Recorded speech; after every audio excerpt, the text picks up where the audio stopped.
Welcome to the Liberating Joy and Learning podcast. I'm Verena Beckstrand, and we're continuing our discussion of how other books or theories about learning and growth help us understand learning-liberated principles. Today, we're taking a look at Carol S. Dweck's book, Mindset, The New Psychology of Success. Dweck explains that, quote, mindsets frame the running account that's taking place in people's heads. They guide the whole interpretation process, close quote. That feels a lot like how Stephen Covey describes paradigms. But I think the growth mindset that she describes in her book is so fundamental to our approach to life that it affects pretty much every other paradigm we have. Dweck defines, quote, this growth mindset is based on the belief that your basic qualities are things you can cultivate through your efforts, your strategies, and help from others, end quote. It's the belief that cherished qualities can be developed and creates a passion for learning. On the other hand, a fixed mindset is, quote, believing that your qualities are carved in stone, that you have only a certain amount of intelligence, a certain personality, and a certain moral character. So how does that fit with learning liberated principles? I really just don't think anyone would care about learning liberated if they didn't already believe that we have the ability to cultivate learning and growth for ourselves. It's almost a no-brainer for me, right? But I still think her work is worth taking a closer look at. Right. So how does understanding fixed and growth mindsets help us improve our learning? Well, I think that once we understand the difference that, and like you said, I like how she defines a growth mindset is that we all have basic qualities that we can cultivate and we can get better. A fixed mindset is I'm limited. I can only do a certain amount of things. I can only go so far because of whatever. Mm-hmm. And I think if we understand the difference, it helps us understand where we're at when learning to any kind of situation is presented to ourselves, whether or not we're in a growth mindset or if we're in a fixed mindset. Right. We need to define it. Right. And even people who enjoy learning right. are going to benefit from this definition because we all have areas where we don't right. want to learn. Right. I don't care who you are. I think that's where humility for life comes right. in. You have to recognize that there are areas in your life that you probably don't want to learn. Right. Right. And you need to, for whatever right. reason, we've talked about owning and right. letting go of some things. Right. But there's some things in life that we can't let go of. Right. And we have to recognize what our attitude toward those right. things. And we have to recognize that we have the abilities to overcome those, whether they're challenges or setbacks, or that we can better ourselves. That right. we are capable of learning. Yeah. A natural progression in our understanding of growth mindsets is understanding that success happens when we put in effort. Like the primary lens working with resistance, Dweck says that people with a growth mindset, quote, admire effort, for no matter what your ability is, effort is what ignites that ability and turns it into accomplishment, close quote. That makes me think of the energy we create by working with resistance. So the question is, what efforts have ignited your abilities? So as I was reviewing my answers for this, the theme is plants right now, okay. At least for the next two questions. Okay. And I was stuck in a long time. In fact, I was just looking around my house. I have more house plants than I have ever had, which right. before this was none, right? But I have just sort of gathered them. But it came from recognizing that I needed to fertilize them. Right. And for a great many years, that just wasn't possible. We didn't have the extra money for fertilizer. Right. That was not an option. We were careful to make sure we had shampoo and conditioner for the kids. Right. I remember that time. But now, we have some right. extra spending, and I use it on the fertilizer because I know that's the next step. That if I want to feel good about having plants, I right. need fertilizer. Right. That was the effort that. And the thing about what she's saying that I think a lot of people don't grasp is that what she says, success happens when we put in effort. You have to sweat a little bit. You can't just be handed things. I mean, you can the old adage, you can give a man a fish, you feed him a day. Teach a man a fish, you'll feed him for life, or something like that. Yeah. If it's just given to you, you're not learning anything, you're not progressing, you're not growing, you get stuck into that fixed mindset. Yeah. Understanding that you have to put in effort, that it requires effort. Even when it's messy and ugly and sweaty and wet, like today when we went to play disc golf. It was wet. It was an horrible round for me. But I still needed, I mean, it was wet. It was after rain. It was not fun. And I didn't throw very well. But I needed to go through that because when I play, I'm not going to be perfect every time. I need to learn to overcome those and figure out what I was doing wrong. And towards the end, I was figuring it out. Yeah. But it takes effort. Yes. Furthermore, quote, people in a growth mindset don't just seek challenge, they thrive on it. The bigger the challenge, the more they stretch, end quote. A growth mindset helps people understand that when you think you're not good at something, you can still plunge into it wholeheartedly and stick to it.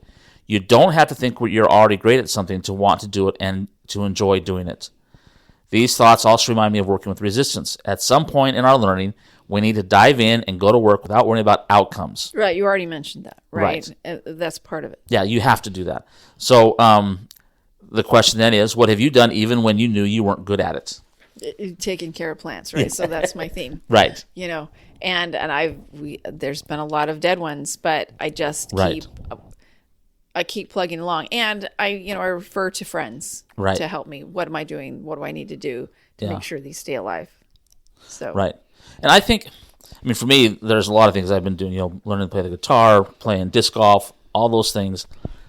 I knew that I wasn't good to begin with, but there's something I wanted to do. There's something, it's a skill or something that I wanted to learn.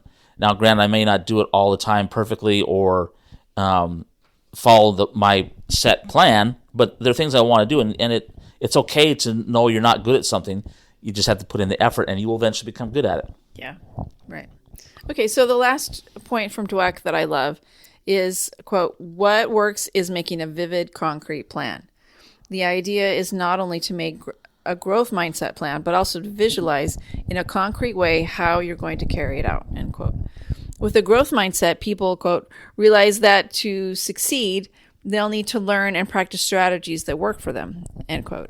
When we create a learning vista, as we've touched on in other episodes, we define each of the primary lenses for a growing desire. As we do this, we create a vivid and concrete plan. And as I was thinking about how I would talk about this one, vivid to me is like a living personal plan, right?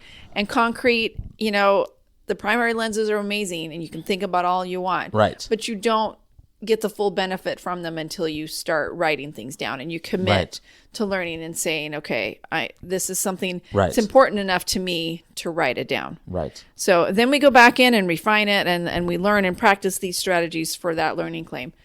So what vivid and concrete plans have you made for your learning? Well, for me, that is something that I am not very good at right now, to be honest. I don't write things down as much as I should. And so I think and that's part of the reason why I don't succeed as often or I don't stick with it as much, because I get distracted with life and things happen and I lose progress. I got to go back and start over, and 2 steps forward, 1 step back type of thing. Yeah. And so that's where I'm at right now. And I need to do that, but I just haven't started doing that yet. Yeah. I went through and I counted. I think I've got about 16 active ones. Now, some of them are less prominent in my life right now, right?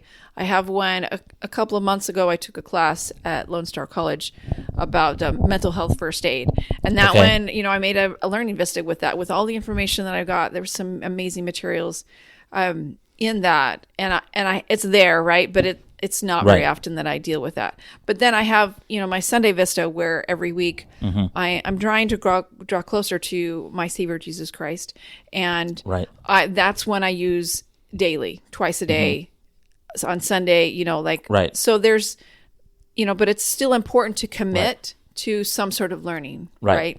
So, how have you revisited and improved plans over time? So given that you don't have a concrete plan. Well, my plans are vivid. They're not concrete yet. I haven't written, that's the part that I haven't done.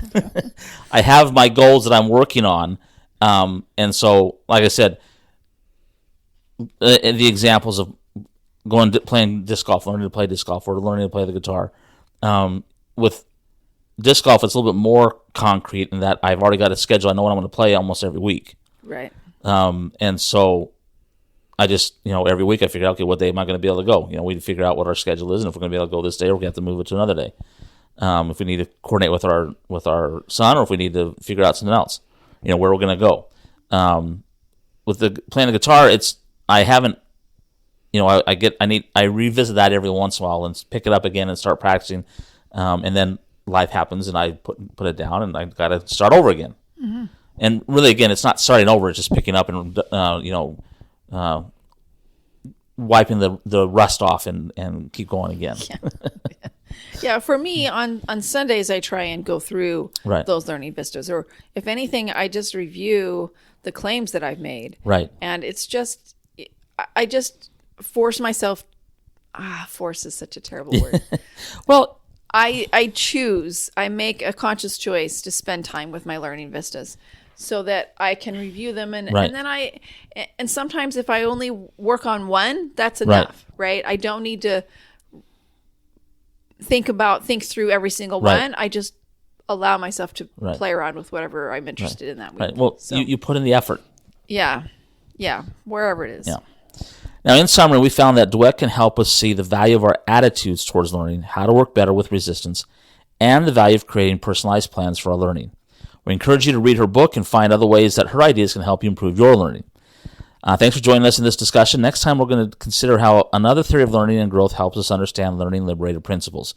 And as always, if you have questions or comments, message us at learningliberated@gmail.com or on our Learning Liberated Facebook group with any questions or comments. And if this episode spoke to you, share with someone else that might enjoy it as well. Bye. See you next time.